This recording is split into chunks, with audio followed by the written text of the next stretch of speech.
नमस्कार दोस्तों, मैं गोविंद विश्वास आप सभी का इस चैनल पे एक बार फिर से स्वागत करता हूं। और जो इस चैनल पर नए हैं, चैनल को सब्सक्राइब कर लें और बेल आइकन को ज़रूर दबा दें और वीडियो को अंत तक देखें और दूसरों से शेयर ज़रूर करें। आज हमारे साथ उपस्थित हैं भावना सोनावने जी।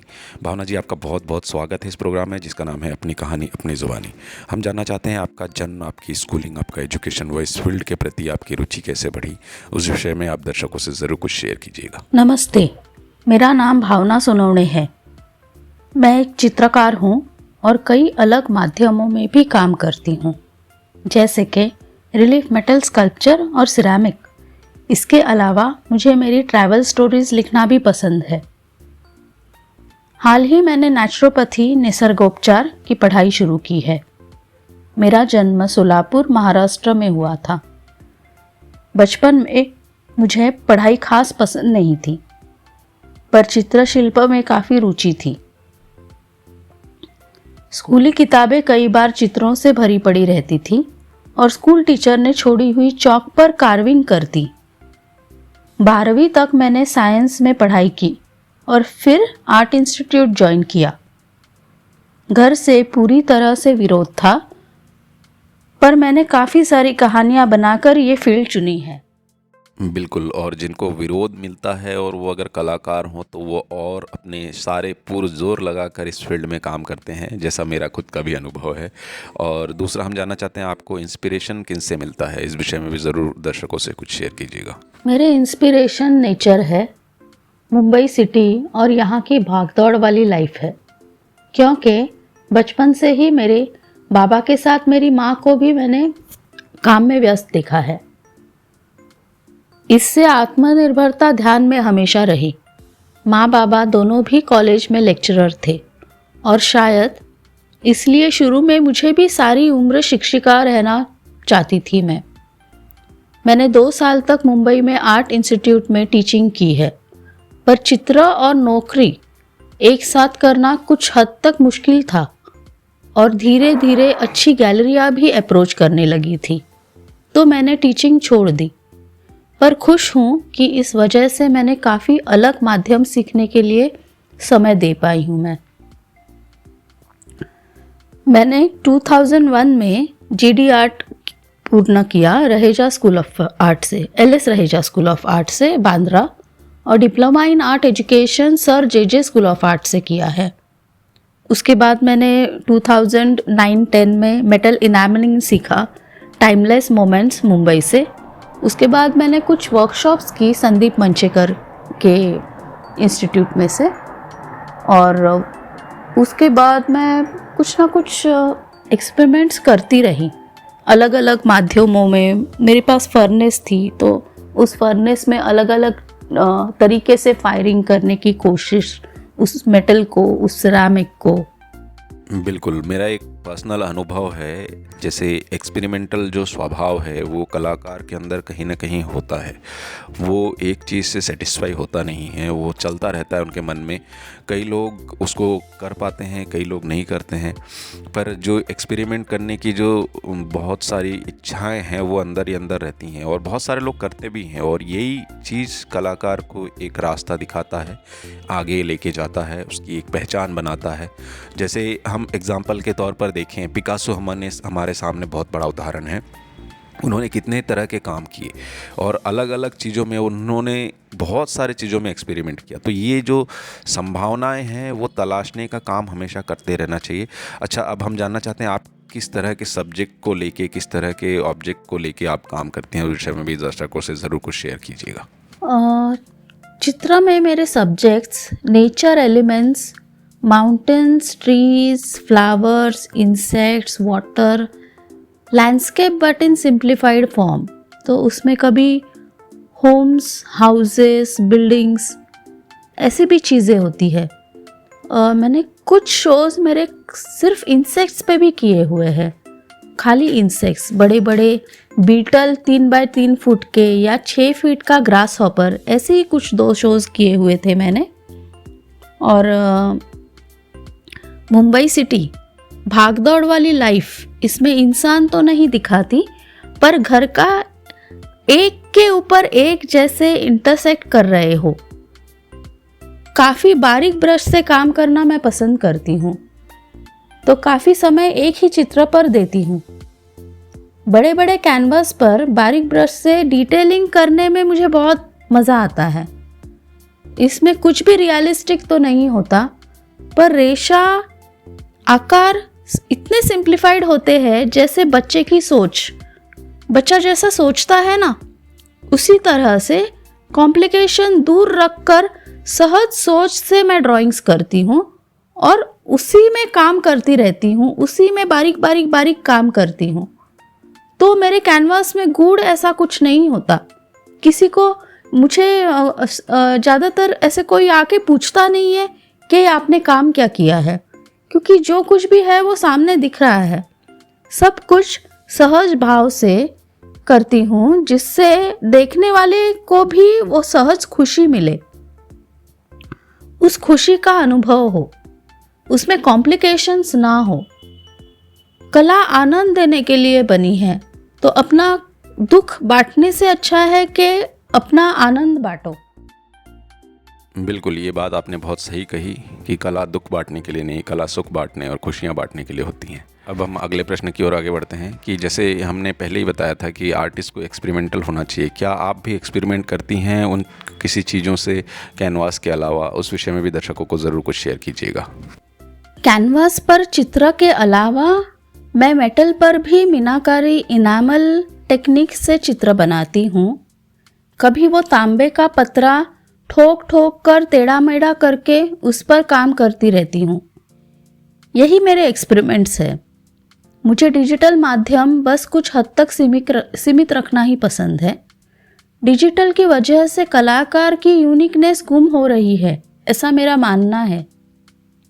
कैनवास पर मेरी चित्रशैली सोच समझकर उतारी हुई भावनाएं होती है, पर मीनाकारी या इनामल में मुझे वो तांबे का कॉपर पतरा जला जलाकर उन पर ड्राइंग को जलाकर काम करने में बहुत आनंद मिलता है। तो तांबे पर मैं काफ़ी एक्सपेरिमेंट्स करती हूँ और फिर उसी में ट्रांसपेरेंट फ्लक्स से जो हरे, सफ़ेद, काले नेचुरल रंग, कभी कभी पीले रंग भी मिल जाते हैं उसमें। वो कैसे मिलते हैं ये मैं नहीं जानती, क्योंकि ये पूरा केमिकल का पार्ट है, केमिस्ट्री है। ये दुनिया ही कुछ अलग लगती है मुझे। इनामल में कुछ टेक्निक्स है, ग्राफिटो, क्लोजोने, ये ट्रेडिशनल टेक्निक्स है इनामलिंग में, जो हमारे यहाँ मीनाकारी से शुरू हुई थी। और उन ट्रेडिशनल टेक्निक्स को सीख के उस पर एक्सपेरिमेंट्स करके, जैसे ग्राफिटो में सिर्फ ड्राइंग किया जाता है, ड्राइंग से उस पर एडिशंस होते हैं, वैसे ही क्लोजोनो में तार का यूज़ होता है। तो धीरे धीरे उसमें मेरे खुद के टेक्निक्स ऐड करके, नए नए एक्सपेरिमेंट्स करके उस पर और कुछ उसके रिजल्ट्स मिलना, ये बहुत सुंदर माध्यम है, ऐसे मुझे लगता है। बिल्कुल, आज के समय में ऐसा कोई बाउंडेशन नहीं है जिसमें है ना बांध कर काम किया जाए। आप किसी भी मटेरियल, किसी भी मीडियम में काम कर सकते हैं, वो आपका एक खुद का पर्सनल चॉइस होता है। तो इसी तरीके से जब बहुत सारी चीज़ें आपके दिमाग में चलती रहती हैं, वो आपको कहीं ना कहीं उन एक्सपेरिमेंट के माध्यम से बाहर निकाल देना चाहिए। और दूसरा, हम जानना चाहते हैं कि आपके एग्जीबिशंस कहाँ कहाँ हुए हैं, वह किन किन देशों में आपने एग्जीबिशन किए हैं, वह अभी हाल फिलहाल आप क्या कर रही हैं, उस विषय में भी दर्शकों को ज़रूर कुछ शेयर कीजिएगा। करीब 85 से ज़्यादा सोलो और ग्रुप शोज़ में मैं अब तक पार्टिसिपेट कर चुकी हूँ। भारत के बाहर जैसे स्वीडन, पेरिस, मेंटन, मालदीव्स में, और इंडिया में न्यू दिल्ली, चेन्नई, मुंबई, हैदराबाद, बेंगलोर, मध्य प्रदेश, गोवा और कई शहर। अब तक का ये अनुभव, ये जर्नी बहुत अच्छा रहा और इसी बहाने में घूमती भी रहती हूँ, घूमना भी पसंद करती हूँ। तो मेरे ट्रैवल स्टोरीज भी धीरे धीरे राइटिंग भी होता रहता है। अब कुछ 2-2.5 साल से बदलापुर आर्ट गैलरी के कमेटी में उपाध्यक्ष हूँ। तो ये शहर अब बढ़ रहा है और सामान्य लोगों तक इस गैलरी के माध्यम से कला के बारे में सोच पहुँच रही है। ये बहुत अच्छी बात है। कंटेम्प्ररी कला क्या होती है, ये इस नई पीढ़ी तक पहुंचना बहुत ज़रूरी है। ये कला, ये कंटेम्प्रेरी कला, समकालीन कला इतर क्षेत्रों के लोगों तक पहुंचना ज़रूरी है, क्योंकि जब सामान्य लोगों तक ये प्योर कला जब पहुंचेगी तभी कुछ सालों में धीरे धीरे क्लाइंट बढ़ने शुरू हो जाएंगे, कला के लिए और ज़्यादा आदर पैदा होगी।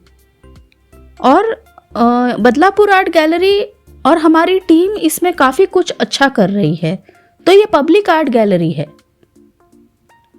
फ्री ऑफ चार्ज गवर्नमेंट देख लेती है, और हमारी टीम बस अच्छा उसमें एग्जीबिशंस रखे ताकि प्लेटफॉर्म भी अच्छा मिले आर्टिस्ट को शो के लिए, और शहर के लोगों के लिए भी कुछ अच्छी कला देखने मिले।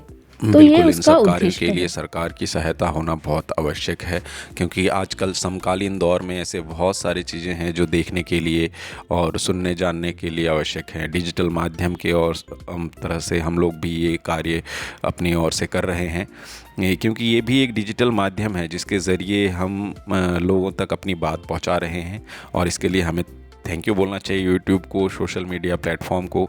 और दोस्तों, आप जो भी नए लोग हैं चैनल को ज़रूर सब्सक्राइब कीजिएगा, और हम सोशल मीडिया पर भी अवेलेबल हैं। अच्छा, हम जानना चाहते हैं जो नए लोग हैं उनके लिए आपका क्या मैसेज है, क्या आप सोच रखती हैं उनके लिए, उस विषय में भी दर्शकों को ज़रूर कुछ अवगत कराइएगा। नए उभरते कलाकारों के लिए मेरी तरफ से मैसेज होगा कि कीप वर्किंग, काम करते रहिए, कीप एक्सपेरिमेंट्स करते रहिए, सीखते रहिए, नई चीज़ें सीखिए और उसमें से कुछ नया कीजिए खुद का अपना। Stay happy, very important for creation. हाँ, क्योंकि अगर आप खुश हैं तो दूसरों को खुशी दे पाओगे अपनी कला के through. Plan life, plan things, be practical, क्योंकि दुनिया सपनों पर नहीं जी जा सकती। पैसा ज़रूरी है, खाना ज़रूरी है, तो चित्र बेच पाना भी ज़रूरी है। इसका ये मतलब नहीं कि कंपटीशन में उतरो, कौन कितना पैसा कमा रहा है तो मैं इतना क्यों नहीं कमा रहा, ये मत देखो। या किसी को कोई अवार्ड मिल रहा है तो मुझे भी क्यों नहीं अवार्ड मिल रहे, ये भी मत देखो। अवार्ड मिलना और चित्र बेच पाना, ये दोनों बहुत अलग अलग चीज़ें हैं। चित्र अच्छा होना और चित्र बेच पाना, ये भी कुछ हद तक अलग अलग बातें हैं। तो ये मेन क्या है, काम करते रहिए और अच्छा काम करते रहिए, और अच्छी कला कभी दबी नहीं रहेगी, वो दुनिया के सामने ज़रूर आती है। जी बिल्कुल, वाकई मैं आपके इस बात से बहुत सहमत हूँ कि जो भी कलाकार अपने काम को मन लगाकर कर रहे हैं, वह पूरा समय दे रहे हैं ईमानदारी से, उनके काम को कभी कोई छुपा कर दबा कर नहीं रख सकता।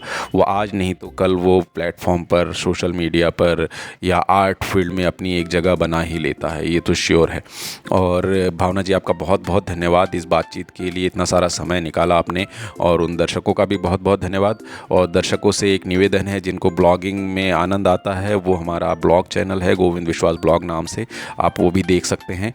और दूसरों से इन वीडियोस को शेयर ज़रूर करें, क्योंकि ये आर्ट से रिलेटेड जो वीडियोस हैं वो अवेयरनेस लाने के लिए है।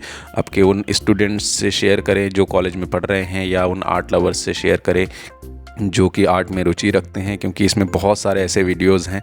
और ख़ास बात, एक जो विद्यार्थी हैं जो पास आउट हो गए हैं उनके लिए मैंने प्लेलिस्ट में एक पोला क्रैसनर ग्रांट का एक प्लेलिस्ट बनाया है जिसमें 6 वीडियोस हैं। आप अगर वो देख लें तो आप अवश्य ग्रांट अप्लाई कर सकते हैं। ये पूरा प्रोसेस ऑनलाइन है। मुझे उस दिन किसी ने पूछा था कि इसका फॉर्म कहाँ मिलेगा, मैंने वेबसाइट ज़रूर शेयर किया था, और उन वीडियोज़ के नीचे भी वो वेबसाइट दिया हुआ है, तो वो भी ज़रूर देखें। बहुत बहुत धन्यवाद Govind Vishwas ji. YouTube channel a conversation with Indian contemporary artist को लाइक, शेयर, सब्सक्राइब करना न भूलें और बेल आइकॉन को ज़रूर दबाएं। धन्यवाद। थैंक यू भावना जी। और दोस्तों, कमेंट करके आप ज़रूर बताएं कि आपको वीडियोस कैसे लग रहे हैं, और कुछ भी आपके मन में प्रश्न हो तो कमेंट्स बॉक्स में ज़रूर लिखें, आप पूछ सकते हैं। तो तब तक के लिए आज्ञा दें। नमस्कार, जय हिंद।